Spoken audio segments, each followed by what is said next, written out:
Hello everyone, welcome to my channel. My name is Penny and this is Little by Little. Today's video is short and sweet. We'll be dressing the bedroom in the Homestead house. I will be adding a short tour of the room at the end of the video, but I have to warn you, the room is really tiny and I had a really hard time getting my camera in there to get good angles. There's also not much extra information in the description below.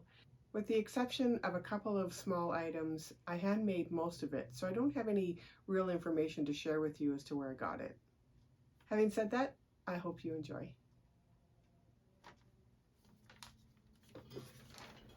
I gathered up all of the furniture pieces from the bedroom and brought them here to the work table, and we'll just go through them one at a time. So let's start with the bed. I do want to say that I actually dressed this bed in the same video where I made the bed itself. So if you're interested in seeing how the bedding was created and how I put it onto the bed, absolutely you can go back and just kind of review that video of the bed itself and you'll be able to see how that went. We will start today with the wardrobe. So there's just a few things that I want to put in the wardrobe. I did create some dresses for her and a hat for her. So I was able to find at Michael's this very cool vintage looking pack of what they call fat quarters. And not only is it kind of a vintage look to it, but the pattern on it is very small, which is great for miniatures. So I just picked a couple of fabrics and just made her some house dresses. I do sew, but I did not sew these dresses together. I just, with a pencil, drew the shape of a house dress, cut out 2 layers, and then just used some fabric glue to glue them together. And then I just made these little hangers out of some paper clips. So there we have all of her dresses hanging in the wardrobe.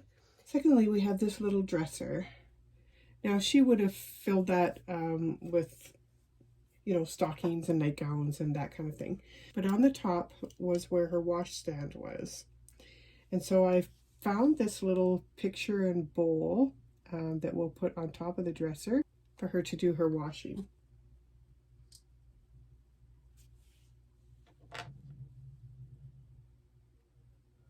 And again, just using a little bit of tacky wax. I heard, actually somebody left a comment in the last video that I did, that tacky wax can leave a little bit of a greasy residue if you're moving your pieces around, which I did not know because I never move my pieces around. I just kind of leave them wherever I put them. And so they did say that the museum wax doesn't leave the greasy residue. However, they also indicated that the museum wax doesn't stick as well either. So I'm just going to use what I have. I'm really not concerned about a grease mark, to be honest, because as I said, I don't typically move the pieces around once they're in. I'm going to put this a little bit off to the side because I do have a couple of other things that I want to put on the dresser.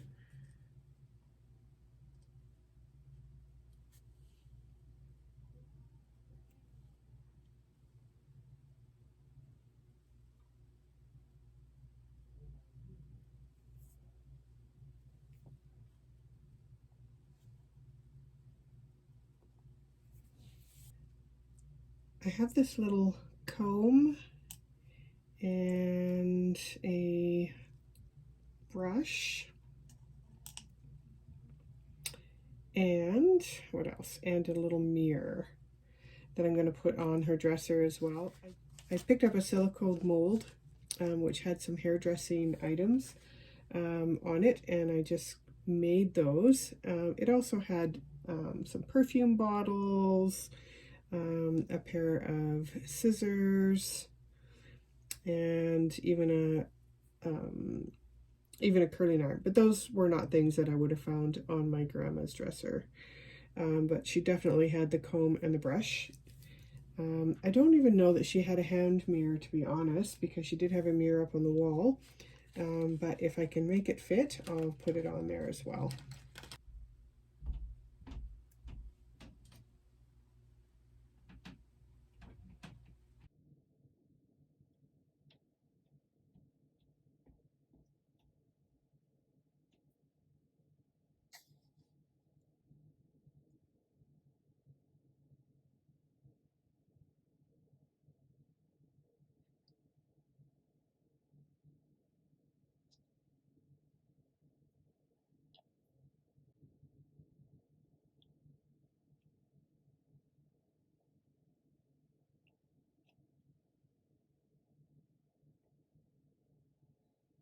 Thought I'd show you the little silicone mold. So I got this from AliExpress. I think I paid $3 or $4 for it. But if you do a lot of doll houses or a lot of bedroom scenes, then you can reuse this as many times as you want. And like I said, it's just made out of silicone, and then I have some resin that I mix up and drop it in there. I have the type of resin that just dries on its own in 24 hours, and so that works for me. But and lastly, we have the little bedside table. So we just have a couple of items to put in here. So in the top drawer, I'm going to put her Bible, which I just made. I just printed out from Google Images the Holy Bible, wrapped it around a piece of wood, painted it gold on the edges, and there's my Bible. So we'll put that in the top drawer. I have a very special little piece for this area. So unbeknownst to me at 9 years old, my grandmother had a scrapbook. Now, I didn't know that the scrapbook even existed until just this past May when we visited the museum that has a lot of these pieces in it. The curator of the museum, a lovely lady named Jean, when she was taking us around and showing us all of these items, she pulled out this scrapbook that belonged to my grandma. Now, what Grandma had done was she had taken this Marshall Wells catalog. Marshall Wells was a hardware store back in the day, and she basically filled its pages with newspaper articles that she found.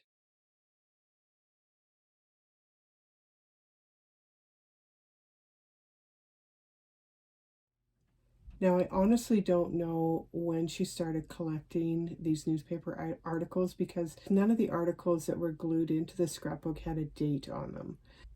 However, I do know that Marshall Wells started in 1957. So I'm assuming that all of the articles came after that, but I don't know. She may have collected these articles for years ahead of time before she put them into the book. But in those articles, there was absolutely no rhyme or reason to them. There would be an article about twin calves born in Denmark, next to an article about Marilyn Monroe, next to an article about fashion. Whatever. They were fascinating to read. I wish I could have stayed there longer and just read some of the articles.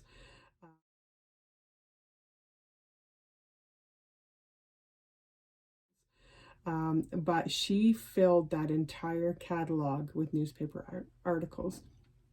And I started to have this vision of her, um, back in the 60s, 50s, 60s, sitting at her kitchen table. All of her kids would have been grown and gone by that point.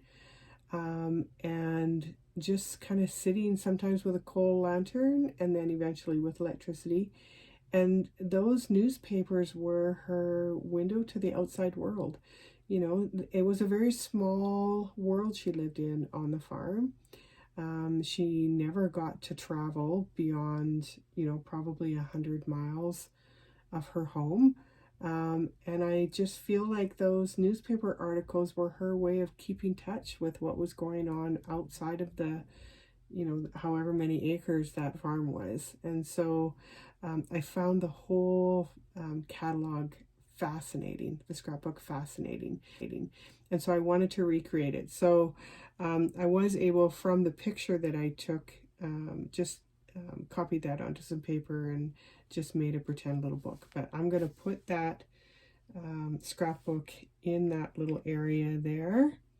and that'll sit there as a memory of my trip to the museum. All right, the last thing that I'm going to put on this little table is a picture of my grandfather. I only know of 2 pictures of him, 2 that you can actually see his face. One is their wedding picture, which I have, and we will put that into the living room. And then there's also this picture that was taken with their oldest son, my Uncle Gordon. And so I'm going to put this picture on the bedside table for her to look at night. All right, I have a couple other pieces. I have a rug to go in front of her bed, and then I also have a picture of Queen Elizabeth to put on the wall. There was a standing joke in our family that my grandma had more pictures of Queen Elizabeth than she had of all of her family combined, and I believe it because I think she had a picture of the Queen in every single room of that farmhouse. All right, so let's put these back into the dollhouse. We'll put these last couple of pieces in, and then we'll do a little tour.